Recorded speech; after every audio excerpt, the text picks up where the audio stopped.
Assalamualaikum warahmatullahi wabarakatuh. Kepada yang terhormat Bapak Profesor Dr. Pujiyono SEMSI selaku dosen pengampu mata kuliah Teori Akuntansi. Pada video kali ini kita akan menjelaskan tentang pendekatan regulatoris untuk perumusan teori akuntansi bagian pertama. Pada bagian pertama ini kita akan menjelaskan tentang hakikat standar akuntansi.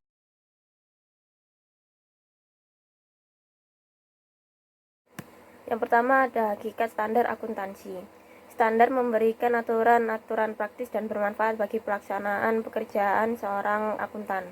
Standar secara umum diterima sebagai aturan baku yang didukung oleh sanksi-sanksi untuk setiap ketidakpatuhan.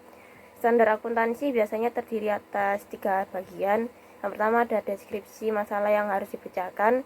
Kedua, diskusi dengan pertimbangan yang sehat atau kemungkinan dengan melihat teori-teori fundamental atau cara-cara untuk menyelesaikan masalah. Yang ketiga, sejalan dengan keputusan atau teori yang ada dan solusi yang disarankan. Dalam menilai subjek masalah standar, persyaratan-persyaratan standar dibagi menjadi 4 tipe utama. Tipe pertama yaitu menyatakan bahwa para akuntan harus memberitahukan kepada masyarakat apa yang mereka lakukan dengan mengungkapkan berbagai metode dan asumsi atau kebijakan akuntansi yang mereka gunakan. Kemudian tipe 2 ditujukan pada tercapainya suatu keseragaman dalam penyajian laporan-laporan akuntansi. Tipe 3 meminta adanya pengungkapan atas masalah-masalah spesifik di mana pengguna mungkin diminta untuk menerapkan pertimbangannya sendiri. Kemudian tipe 4 mencaratkan dibuatnya keputusan implisit atau eksplisit mengenai valuasi atau penilaian aktiva dan penentuan laba yang telah disetujui. Apapun kasusnya, seluruh tipe standar ini akan terus dikembangkan. Selanjutnya adalah alasan dibuatnya standar. Pertama, standar memberikan informasi mengenai posisi keuangan, kinerja, dan penyelenggaraan sebuah perusahaan kepada para pengguna informasi akuntansi. 2. Memberikan pedoman dan aturan tindakan bagi para akuntan publik yang memungkinkan untuk menerapkan kehati-hatian dan kebebasan dalam menjual keahlian dan integritas dalam mengaudit laporan-laporan dan membuktikan validitasnya. 3. Memberikan database kepada pemerintah mengenai variabel yang dianggap penting dalam pelaksanaan perpajakan, regulasi perusahaan, perencanaan, dan regulasi ekonomi, serta peningkatan efisiensi ekonomi dan sasaran-sasaran sosial lainnya. 4. Menumbuhkan minat dalam prinsip dan teori bagi yang memiliki perhatian dalam ilmu akuntansi.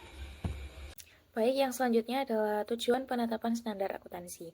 Penetapan standar akuntansi ini bertujuan untuk menciptakan laporan keuangan yang dapat diandalkan dan bisa bermanfaat bagi berbagai pihak. Namun, dalam kenyataannya, penerapan standar akuntansi ini bisa menguntungkan beberapa pihak, sekaligus bisa merugikan pihak yang lain, sehingga ada beberapa pendekatan yang digunakan dalam prosesnya. Yang pertama yaitu pendekatan ketepatan penyajian. Pendekatan ini menekankan bahwa laporan keuangan harus dibuat secara netral dan juga akurat. Tujuan utamanya adalah untuk memberikan informasi yang objektif tanpa mempertimbangkan dampak ekonominya. Untuk yang kedua adalah pendekatan konsekuensi ekonomi, di mana pendekatan ini mempertimbangkan dampak ekonomi dari standar akuntansi yang diterapkan. Standar yang dibuat harus memberikan manfaat atau setidaknya tidak membawa dampak negatif terhadap kesejahteraan sosial dan juga keputusan bisnis. Untuk pendekatan yang terakhir atau pendekatan yang ketiga adalah pendekatan kritikal interpretatif. Pendekatan ini melihat pelaporan keuangan sebagai alat untuk perubahan sosial, di mana akuntansi tidak hanya mencatat transaksi tetapi juga dapat mempengaruhi keseimbangan sosial dan juga ekonomi. Dari ketiga pendekatan ini mencerminkan bahwa standar akuntansi ditetapkan dengan mempertimbangkan objektivitas, dampak ekonomi, dan juga perannya dalam masyarakat. Selanjutnya, dari perbedaan antara ketiga pendekatan tadi, pendekatan ketepatan penyajian, pendekatan konsekuensi ekonomi, dan pendekatan kritikal interpretatif, maka timbullah dari komitmen-komitmen normatif terhadap sasaran pelaporan keuangan yang saling bertentangan. Nah, sehingga dapat diusulkan bahwa adanya suatu konsensus atau kesepakatan bersama. Yang pertama, realisme eksternal atau objektivitas ontologi dan subjektivitas ontologi. Eksistensi dari kenyataan eksternal adalah independen terhadap laporan keuangan yang mencoba untuk menyajikannya. Fenomena sosial adalah subjektif secara ontologi, namun sama nyatanya dengan fenomena fisik yang objektif secara ontologi. Yang kedua, teori kebenaran yang kesesuaian atau ketepatan penyajian. Suatu penyajian keuangan adalah benar jika ia sesuai atau paling tidak mendekati dengan kenyataan ekonomi yang mendasari dan seharusnya ia sajikan. Yang ketiga, relativisme konseptual dari skema pelaporan keuangan. Seluruh sistem penyajian seperti kerangka konseptual merupakan ciptaan manusia dan karenanya dibuat secara sosial.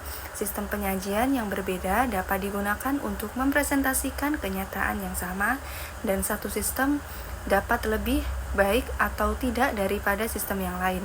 Sasaran dari pelaporan keuangan adalah didasarkan pada nilai-nilai non-asli yang tidak dapat diverifikasi atau divalidasi secara empiris. Yang keempat, pertimbangan subjektif atau subjektivitas epistemologi. Jadi, penilaian akuntan mengenal hal-hal yang dinyatakan sebagai gambaran yang valid dari realitas ekonomi dipengaruhi oleh banyak faktor kebudayaan, ekonomi politik, psikologi, dan seterusnya. Jadi, sasaran epistemologi absolut adalah tidak memungkinkan karena seluruh penilaian akuntansi diikat dari suatu sudut pandang yang tergantung kepada bermacam-macam pengukur. Bias pengukuran dimotivasi oleh faktor-faktor pribadi dan berbeda dalam konteks historis tertentu. Selanjutnya, yang terakhir, komitmen terhadap rasionalisme atau objektivitas epistemologi. Jadi, pengetahuan itu merupakan objektif secara epistemologi sejauh mana sih masyarakat itu dapat menyetujui kriteria yang digunakan untuk mengevaluasi justifikasi atau bukti dari asersi-asersinya. Adanya pemikiran bahwa pengetahuan memiliki penyajian yang benar dalamnya, yang mana kita dapat memberikan semacam justifikasi atau bukti merupakan dasar dari ilmu rasional barat. Pemikiran akan proses yang seharusnya dalam penetapan standar dan permintaan akan jasa-jasa atestasi.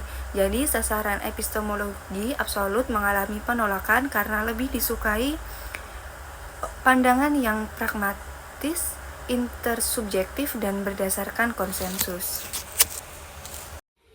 Sekian pemaparan materi mengenai standar akuntansi. Kami harap ilmu yang kami bagikan berguna bagi para pendengar sekalian. Terima kasih telah menonton video kami dan sampai jumpa di kesempatan berikutnya.